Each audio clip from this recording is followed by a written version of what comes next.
So, good evening, Toastmasters and guests. Tonight, I'm going to be doing a project which is organizing your speech, and it's a project under the Better Speaker series. The Better Speaker series is just something by the Toastmasters International Organization that helps, speakers. Sorry. That helps speakers, do better with public speaking. So by the end of this presentation, you walk away with simple tools that you can use immediately for your next speech. So for the introduction, I just want to ask a quick question. So have you guys ever listened to a speech, a speaker that started so strong, but in the middle, you're completely lost and you're asking yourself, where's the speaker getting to? That usually happens not because the speaker lacks confidence or the speaker is not prepared, but just because the speech lacks structure. So today, I'll walk you through how to organize a speech so your audience can easily follow your message, stay engaged, and remember what you said. So we're going to be covering the basic speech organization, how to develop an outline, how to fill that outline, and how to end with an impact.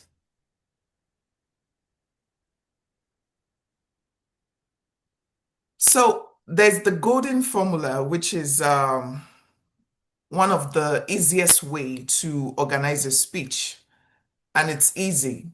Tell the audience what you're going to tell them. You tell them, and you tell them what you've told them. So in a nutshell, it's this is something that we're all familiar with, right? This is what a lot of people understand to be the introduction, which is the preview, the body of the message, and the conclusion. So next is developing an outline. So you already have your topic. You already know what you want to speak about, right? You already have the main message that you want to deliver. But before you write any statement or any sentence, before you start to write your speech, it's very, very important and imperative that you create an outline. Think of an outline as the roadmap of your speech, right? So you start with your main message, the one thing that you want your audience to walk away with. Then you decide on one or two key points that supports that message. So if you can summarize your speech in few bullet points, your audience won't be able to summarize it either. Sorry, if you can't summarize your speech in a full bullet point, your audience won't be able to do that either. So the traditional outline, right, that we all are used to is first the introduction that captures the attention of the audience. Then you establish your credibility, then you move ahead to the message, which is the body. And then the message, that is where the meat of your presentation is, right? That is where you deliver. Sorry, excuse me, my computer is timing me out. Okay, that is where you deliver the stories. You do your statistics, you give out your statistics, your statistical findings, quotes. You want to use examples if you're using graphics, because most audience they do well with graphics. Some of them they like listening. This is where you'll be doing all of that. And then you move to the conclusion. The conclusion is not where you're going to be bringing in new ideas or where you're going to be talking about something different other than what you've previously said in your introduction or the body of the message, right?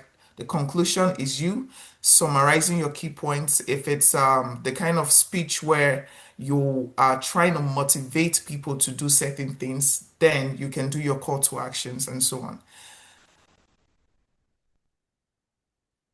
So yeah, this is where you fill out. The first was developing the outcome, and now this is where you fill out the outline, right? Sorry.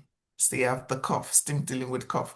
So once your outline is clear, the next step is filling it in, like I said.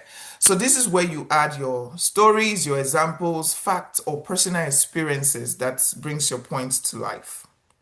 And each point should clearly connect back to the main message. So if a story is interesting, but it doesn't support the message, it probably doesn't belong in your speech, right? Because it's going to be taking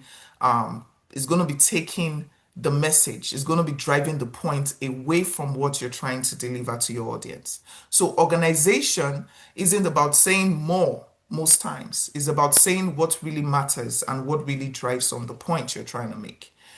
And yes, and the concluding parts.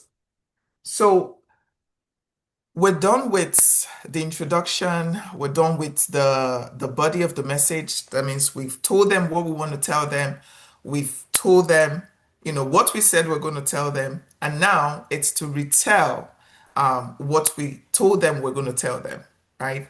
So a strong conclusion, like I said earlier, it doesn't really introduce new ideas, right? It reinforces what the audience already knows or what they've already heard you say, what you've already told them. So this is your chance to briefly reinstate your main points, remind them why your message matters, and leave them with a clear takeaway or a call to action. So um, when your speech is well organized, right, your audience doesn't just hear your words, they understand your message, they remember it, and they feel inspired to act. So I'm going to leave us with this word of by Izekor. I don't know if I'm saying it right, but it says it is best to do things systematically, since we are only humans and disorder is our worst enemy.